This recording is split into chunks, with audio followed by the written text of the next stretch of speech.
Aren't Asians all alike? That's what I ask in my training programs. I wish the answer was no, Jolene, absolutely not. That's the most ridiculous question. Why are you asking that? That category is so diverse. But that's not the default answer.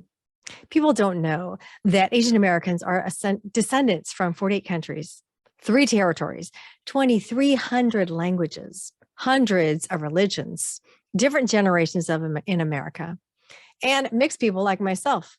I'm Japanese, Chinese, and Swedish, 4th generation America. And we're all bundled up into one category. The truth is, Americans don't know anything about Asian Americans.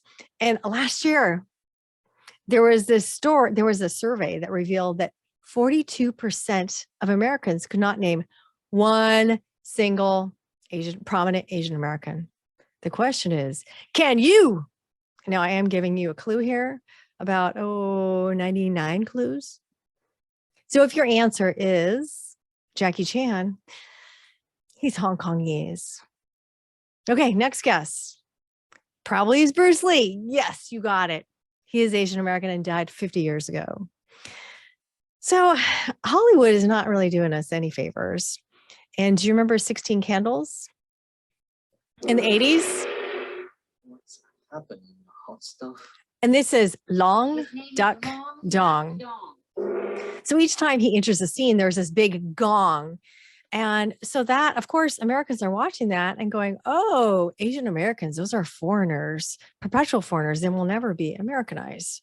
So that is not helpful. And, ask an Asian American that you know, how many times are you asked, where are you really from? And how often are you asked to tabulate the restaurant bill? And how many times are you confused with the other Asian coworker that you look nothing like? So Asians are the misunderstood Americans, and we experience microaggressions, and these can escalate to violent ones. And last year, 1 in 5 Asian Americans experienced a hate incident. I did, my dad did, my aunt, and so many hundreds that I know did as well. Many of us do not walk alone anymore. I don't. And this is hard for non-Asian Americans to understand. I get it. That's why I've conducted hundreds of interviews with Asian Americans recently to understand, how are you managing right now? What do you have to think about before you step outside? And then I share these stories with you.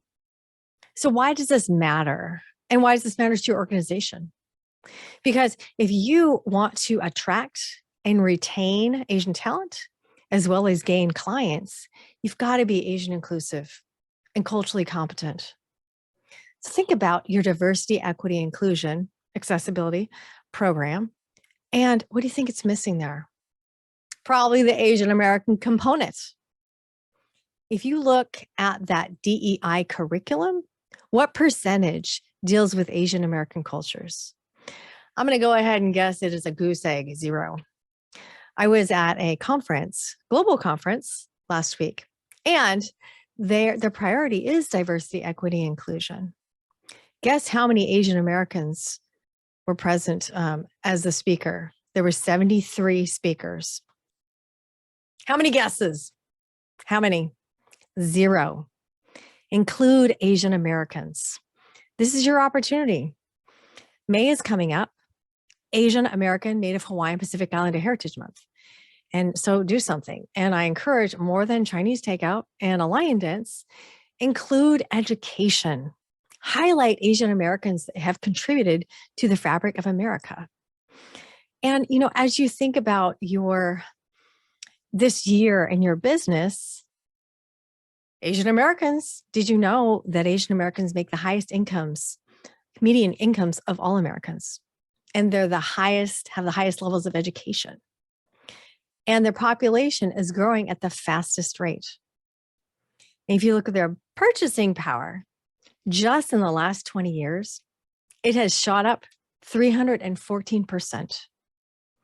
And with $1.2 trillion of purchasing power, that is twice and thrice that of the Black and Hispanic purchasing power. And just last year, Asian Americans spent 11% more than the average household. So there are a few companies who are seeing this as an opportunity. So there's Warby Parker, Oakley, and Ray-Ban, and they make Asian fit glasses. They understood that, oh, Asian faces are different than white faces. Ooh, hey, that's opportunity. So what is it costing your company if you are not appealing to Asian Americans? In the year 2045, the US population is going to be more than half people of color. How are you training up your workforce to adjust to these changing demographics? How will they become culturally competent? I know how difficult it is to talk about race, ethnicity, and culture. That's why I approach it carefully. So what I do is I use gamification. And this is how I ease people into delicate discussions about these sensitive topics. And I'm using familiar associations and pop culture and celebrities and Name That Tune and Jeopardy to make it fun and memorable. And then I share with them why this information is relevant to them and today. So I've got a question for you. By the way, one of the ways you can be more respectful is to pronounce names correctly. So how do you say this Vietnamese last name? Nguyen. Noon. Noon. Win. Win. New win. Or Nguyen? Okay, so the answer is win. Now, when you can pronounce win, which I think you can, you will be able to pronounce 40% of the world's population of Vietnamese. That's a lot.